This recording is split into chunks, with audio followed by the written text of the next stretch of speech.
स्वागत है वरिंदर आपका। बताइए आज कौन सा स्टॉक चुना है आपने और क्यों है आपको पसंद? Morning sir, as always disclaimer पहले कि ओमकारा कैपिटल ने ये कंपनी का बात अपने क्लाइंट से किया हुआ है, तो प्लीज वी आर बायस्ड। तो आप हमारी जो भी बात सुन रहे हैं, अगर आप सुन रहे हैं तो आप अपने फाइनेंशियल एडवाइजर को किसी से बात करके तभी आगे बढ़िए। So we are biased towards this company. तो सर आज जिस कंपनी की बात कर रहा हूँ वो है एमसीएक्स। मैं आपको एक बड़ा पिक्चर जो मैं सोचता हूँ इस कंपनी के बारे में बताता हूँ। आई थिंक हम ओमकारा में कौन सा कंपनी ढूंढते हैं सर कि जहां पे उसका कोई यूनिक पोजीशनिंग हो और बिजनेस जो जो बहुत मुश्किल से दोबारा क्रिएट कर सके हम लोग, उस एरिया में वो अनडिस्प्यूटेड लीडर हो।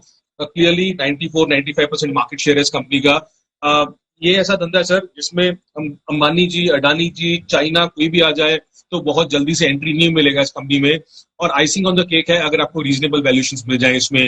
अगर हम प्रमोटर की बात करें सर, आपको मालूम है कि ये कंपनी 2003 से एस्टेब्लिश्ड है, मार्केट लीडर है सर। मार्केट शेयर इसका सोचिए सर, एक तो होता है कि आप मार्केट लीडर हो, दूसरा होता है कि आप उस मार्केट में आपका मार्केट शेयर कैसे बढ़ा रहे हो।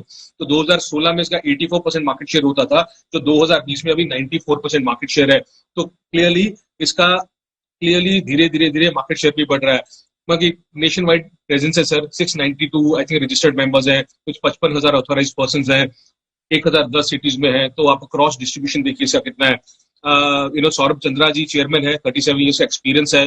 PS Reddy MD and CEO है, जिनको बीएससी में कुछ 18 साल का ओवर 18 ईयर्स एक्सपीरियंस था। प्रोडक्ट की बात करें, I think everyone knows about this company sir. They are the largest commodity exchange in India, 94% market share. आप प्रीशियस मेटल्स में बोलिए तो सर 98% मार्केट शेयर है। आप एनर्जी में बोलिए तो ऑलमोस्ट 100% मार्केट शेयर है। आप बेस मेटल्स में बात कीजिए तो ऑलमोस्ट 100% मार्केट शेयर है इसका। इसका धंधा ट्रांजैक्शन फीस पे चलता है सर, 75% रेवेन्यू वहीं से आता है और ये दो चीजों पे निर्भर करता है, वो है कमोडिटी प्राइसेस और वॉल्यूम ट्रेडेड। FY21 बहुत टफ ईयर था कमोडिटी एक्सचेंज के लिए। आपको मालूम है कोविड हुआ, न्यू मार्जिन रूल आए, नेगेटिव क्रूड ऑयल भी गया।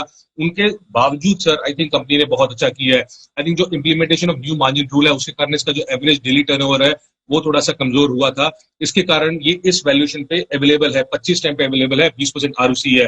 प्राइस की बात करें, जैसे मैंने बोला सर कि हम एक्सपेक्ट कर रहे हैं कि 20% इसका वॉल्यूम ग्रोथ होगा FY22 में जाके। तो अगर वो चीज हो जाती है तो इसमें क्या है ना सर, इसका धंधा इतना सिंपल है। जैसे आप CDSL की बात करते रहते हो, राइट? CDSL 200 पे किसी को अच्छा लगता नहीं था, क्योंकि इस धंधे में आपका जो 90% कॉस्ट है, 95% कॉस्ट है वो एम्प्लॉयज का और सॉफ्टवेयर एक्सपेंसेस का है। तो आपको ऑपरेशन लेवरेज बहुत ज्यादा मिलता है जब वॉल्यूम आने लग जाता है।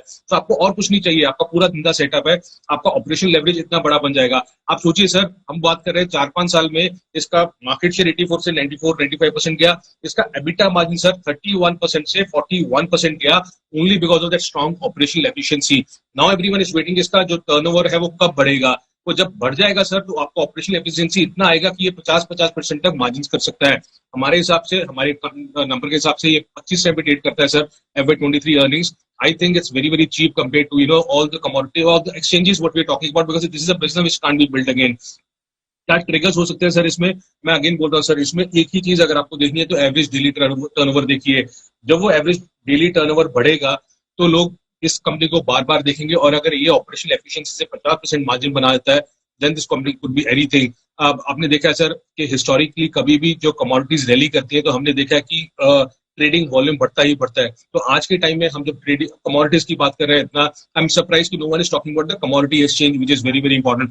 गोल्ड सर $1800 के आसपास हो गया है, क्रूड बाउंस कर रहा है, तो ये सब चीजें जरूरी है। और दूसरा चीज सर जो मैं बहुत क्लोजली मॉनिटर करूंगा, there are new product offerings जो आ रही है इनसे, specially sir launch of index futures. अगर ये आ जाता है और ये बड़ा बन जाता है, I think it will be a great tool for hedges, for institutions to participate, और उससे जो वॉल्यूम बढ़ेगा इस कंपनी का बहुत ज्यादा बढ़ेगा। So I am watching for that. Otherwise in terms of concept, platform, books, everything, I think there is no doubt for any one of us कि ये क्या कंपनी है। 25 टाइम पे सर मुझे वैल्यूएशन बहुत रीजनेबल लगता है। So let's see how the average daily turnover increases for this company. I will keep an I on this company. This is a core portfolio stock, this is not a trading stock at all for anyone. Okay, तो ये है आपके लिए एमसेक्स recommendation list में रहा है जैन साहब के भी, और जैन साहब भी हमारे साथ है। जैन साहब, आपका व्यू इस लेवल पर एमसेक्स पर?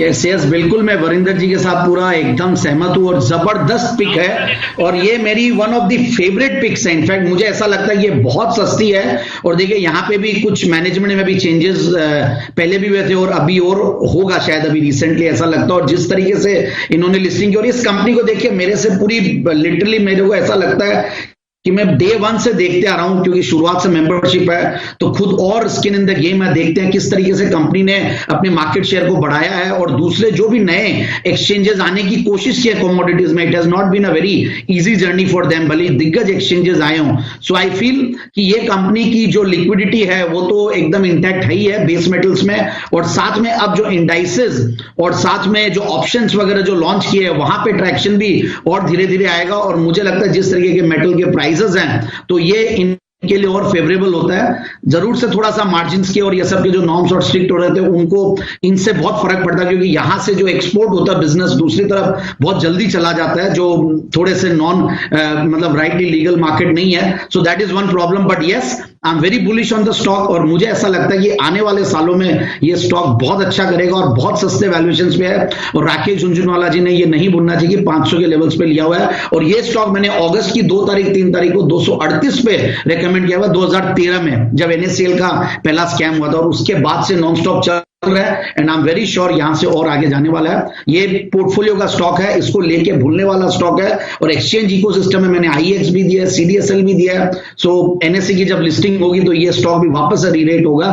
बहुत सस्ता है, प्लेटफॉर्म बेस्ड बिजनेसेस, बाकी जो मतलब अनरेगुलेटेड और ये जो .coms है वो जिस वैल्यूएशन पे, उसके सामने ये पीनट वैल्यूएशन पे। I am very